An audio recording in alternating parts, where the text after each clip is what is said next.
The party tonight is a family affair. Roger's a good old friend of mine, very inspirational, very passionate, and always fun to be around. And I know the kitchen I'm working in as well, it's a beautiful farmhouse kitchen. It's a very, very comfortable environment for me to be in. On tonight's menu we have cauliflower risotto, rippled with a dark chocolate jelly, slow roast lamb rumps, rested on a Himalayan salt slab with fennel puree and char-grilled pink fir potatoes, finishing off with a yogurt panna cotta, honeycomb and passion fruit. I'm totally blown away by the amazing world-class products we get here in Cape Town. The farmers are right on our doorstep, and it's a privilege shopping and living in this city.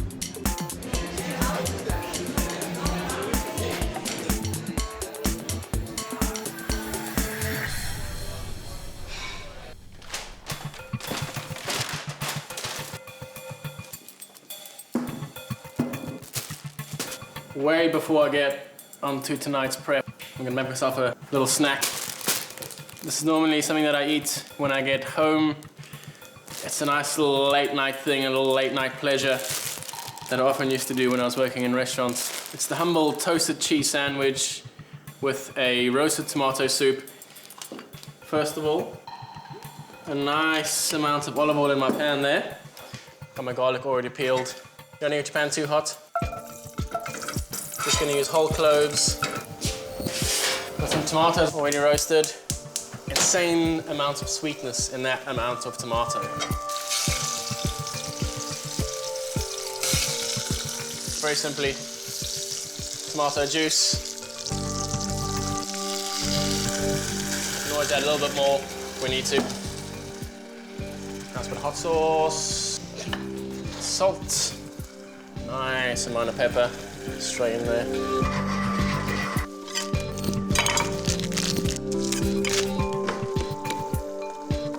Nice thick wedges.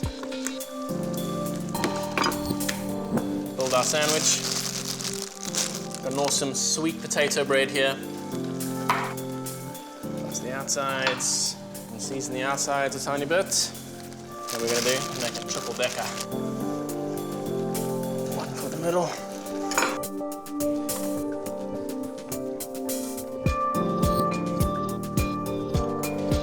Onto our press.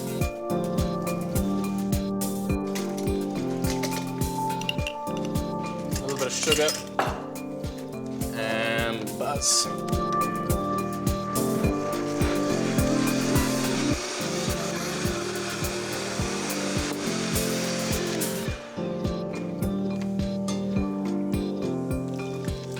I hate chunky soup. Straight off the hot press. Roasted garlic. That olive oil, blending those tomatoes up, makes them almost creamy. You can put a bit of ham in your sandwich. You can feel free to take this recipe, make what you want with it. I'm an absolute purist when it comes to tomato soup and the toasted cheese.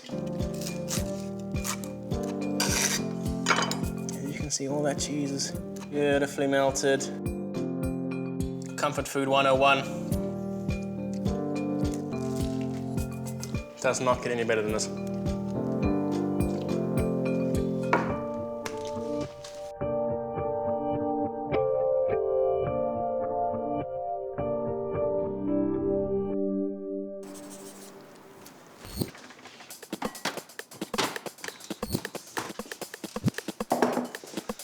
Okay, we're going to utilize the entire working surface now, or heat surface if you want to call it that. Get a couple of things on at once.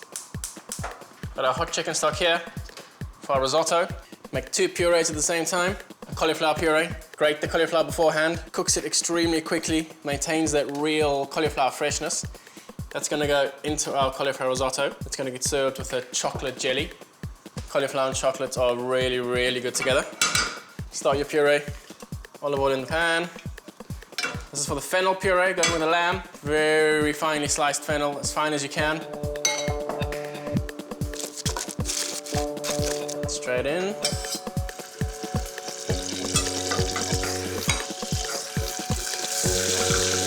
With the purees, that I do, I never really start with any other things like garlic and shallots and all those sort of things, because I believe to make a good solid chicken stock, all that flavor's in there. So all we need is the pure flavor of the vegetable that we are going to puree.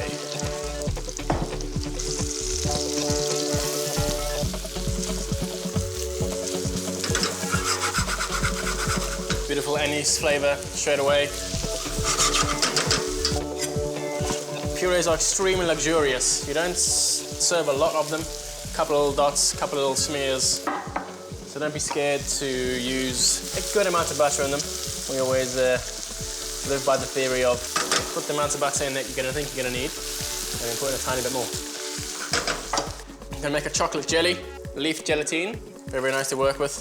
One thing you must never do with this, or two things. Never soak it in hot water, because it dissolves immediately. And never ever put it in between your lips. I did that once. Pulled off all the skin on the inside of my lips. Something you only do once, that's for sure.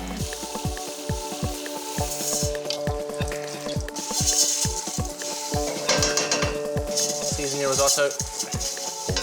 Hot stock into your risotto. Keeps the cooking process going, doesn't slow it down, which is what we don't want. I'm going to take this risotto just to that really quite firm to tooth concept. All we want here is a nice, perfectly half-cooked grain of rice, all separate, nice and cool, ready for transport. Gelatine is soaking. We don't want this chocolate jelly too hot, so we're just going to make it with some water, some really good quality cocoa powder.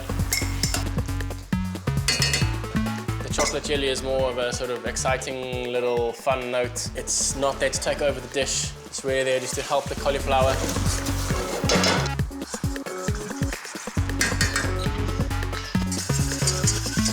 As soon as you see steam coming out of that, drain your gelatine quite well.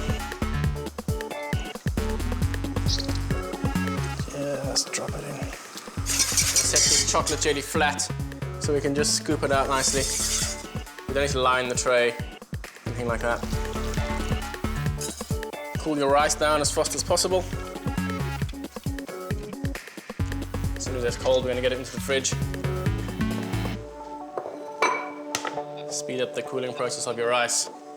Light at an angle.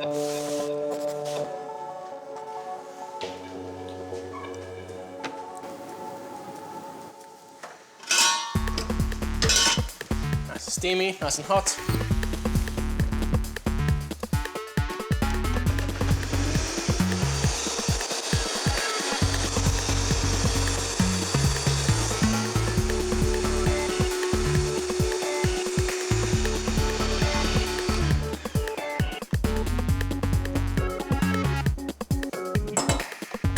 Both purees are white. Now I need to clean the jug.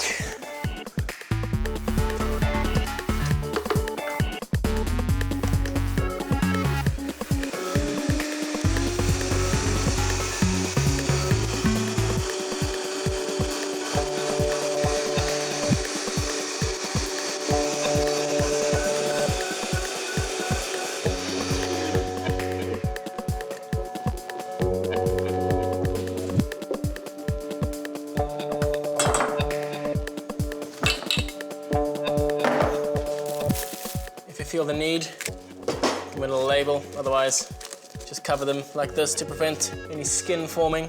The last thing you want is a skin on your super smooth puree.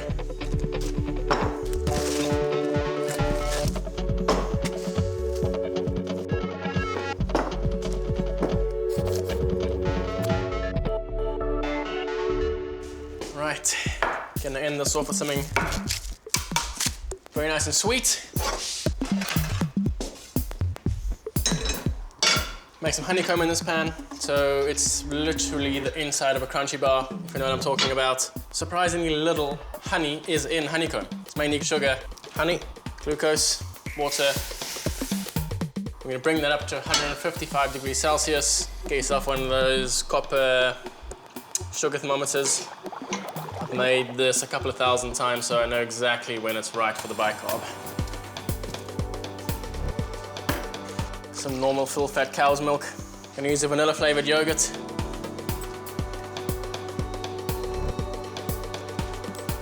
Of course, for all details, full recipes, www.neillanthony.com, Neill. It's all on there. Carrying on with the vanilla theme through the panna cotta. Our gelatine leaves. 1, 2, 3, 4, 5, 6, 7, 8. Like to make doubly sure my water's quite cold. A little ice block in there never hurts. Just gonna bring this up, dissolve the gelatine into it, pour it into our little individual jugs. Now, a lot of people at home are cringing using a whisk in a non-stick pan. Don't worry about it too much. Gelatine in.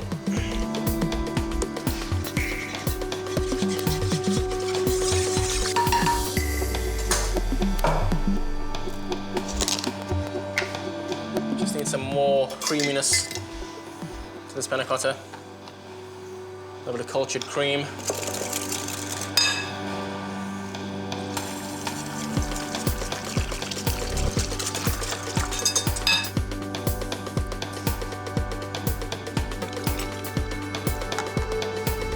These are perfect jars to serve your panna cotta in. Great for transportation, and I think it's just a little bit of fun as well.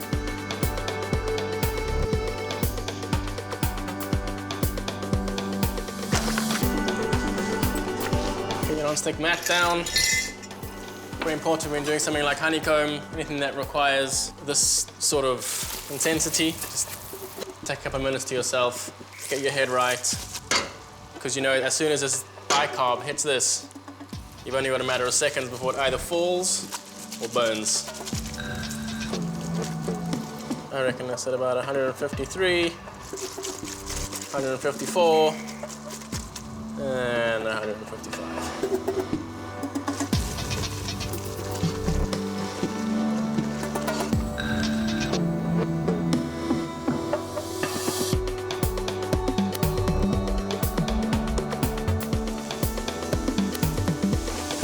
I like to finish my honeycomb off with a tiny bit of salt.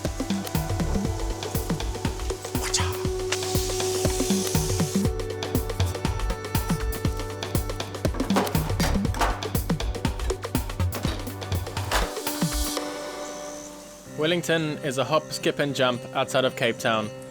In a mere hour and a half's drive, you can be surrounded by rustic farmland and bespoke wine farms.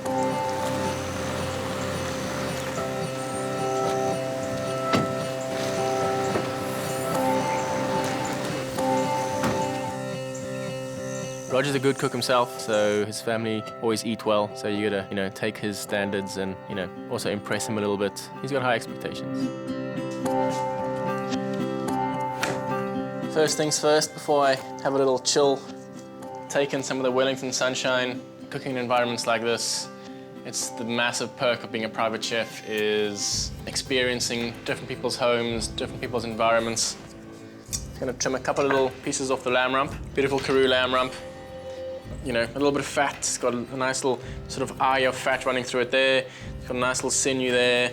It's going to take a nice, good, long cooking, but at a very sort of low temperature. So we're going to do it 90 degrees for 90 minutes. The result of cooking it at 90 degrees gives you that slow roasted effect, especially with the fat. Cooks the fat totally so you can get it really crispy, almost like lamb crackling. I love cooking like this. It's really just, get something into the oven. You can chill. It's going to go for 90 minutes. So just let it roll.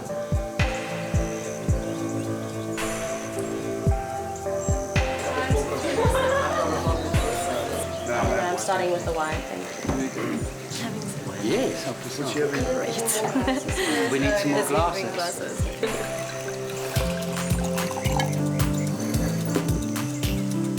It's wine.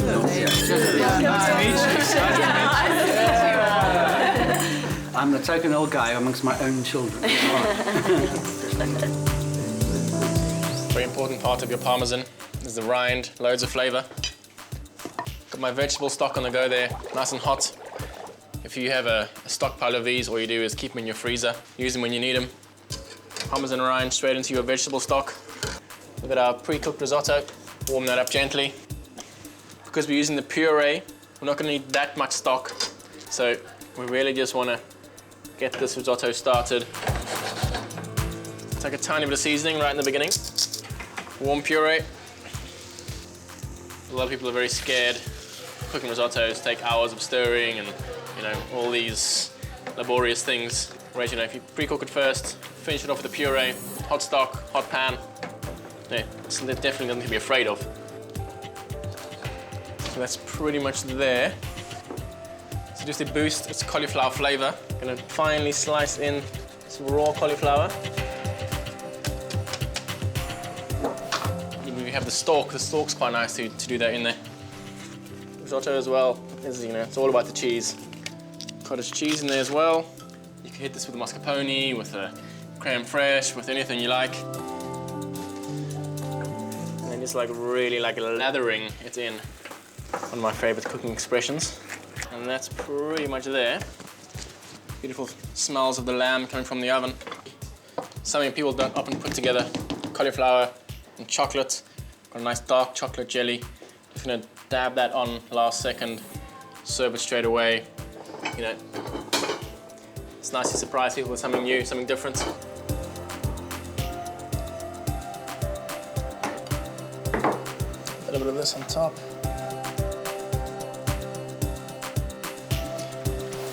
A little bit more parmesan. Jelly chocolat.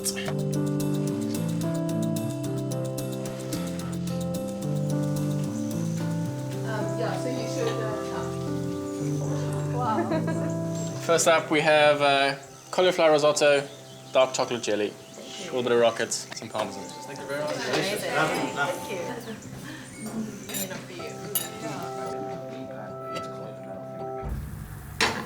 Very few things that you would start in a cold pan. Duck breast is one, lamb rump nuggets is another one. Because we have that layer of fat on top, when you get into a cold pan, bring it up to temperature. As it comes up to temperature, it's going to render all its fat out and keep the fat. Roast your potatoes in it, do whatever you like with it. You can't beat a good Sunday roast potato with a bit of duck fat or a bit of lamb fat. But our pink fir potatoes, really nice and waxy. Just parboiled, seasoned water. And char grill these. Of course, when char grilling things, always oil and season it before it goes onto the grill. You don't have to be pouring oil onto a char grill. It just tends to sort of leak out and burn on the sides. Nice hot griddle. Make it a little bit prettier.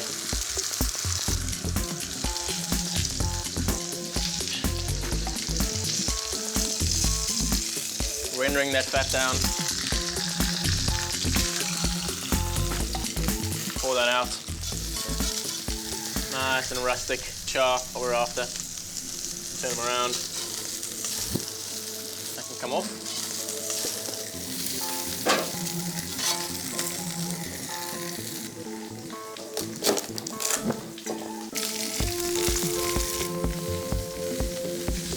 All this snap and crackle. It's sounding ready to turn over.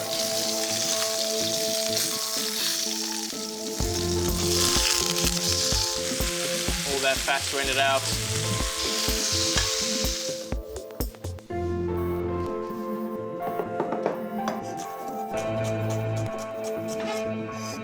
Add your fennel tops to your potatoes. You know, we've used the bulb to make the puree. Tops go into the potatoes, keeping that fennel anise seed flavor running through the whole dish. Salt slabs. You can warm them up in the oven. You can, you know, serve stuff on them. I like to just, it's almost like you're taking the lamb back to the karoo. That's the noise you're looking for. A little roasted garlic.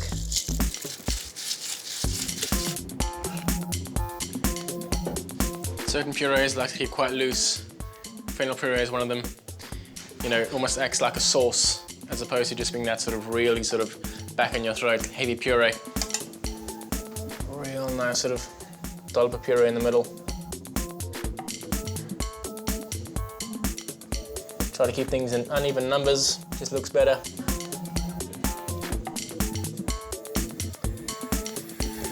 Got some pea shoots here. I like to lay a nice little base for the lamb. As that lamb hits the pea shoots, gently cooks them. breaks them down a bit, and then lob the end off. Crisp fat, moist flesh. It's perfectly cooked.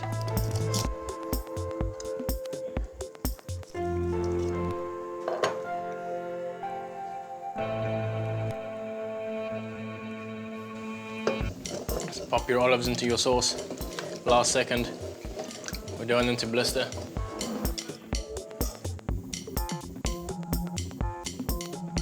We're ready to serve. It's coming now. Yeah. Slow roast lamb rump, char grilled pink fat potatoes, black olives, and a fennel puree. Amazing. Salt lick.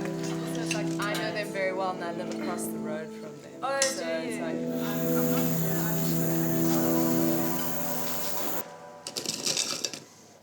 Okay, so while they're just finishing up their main courses, take your panna cotta out the fridge about 15 minutes before you want to serve it. A little bit of tartness with the passion fruit or the granadillas. Some of the beautiful little pearls.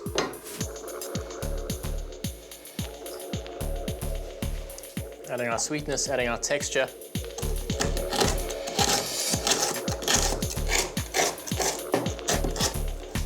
Don't be shy with this as well.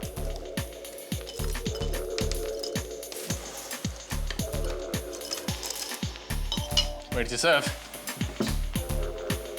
So, Puppy wants Somebody's anticipating. look at her. She's the most bratty dog ever. Sorry. Yeah. Of course. Sorry, let's be Put him on in. So it is a yogurt panna cotta, passion fruit, fresh honeycomb. with optional limoncello. Absolutely. Roger's got a very discerning palate. He tends to pick up the finest details and the finest flavors. I love it. You know, to give someone a fennel puree and he picks up the anise and he picks up the fact that there's fennel tops in there as well as the bulb. It almost makes me happy. Always a pleasure. With the starter, that like umami tang that the chocolate brings to the Cauliflower. rest of the flavors was absolutely super. And the caramelization, almost like a crackling on the lamb. And the puree, the fennel puree. Yeah. And here we've got like a soft crackle in the crunchies when the panna cotta is soft and delicious. It's a beautiful thing. A little bit of tartness as well from the yogurt. Yeah. Yogurt. And- Who and says the yogurt? Who passion. says yogurt? No, yogurt. Yogurt. Yeah, royalties. Royalties. Definitely.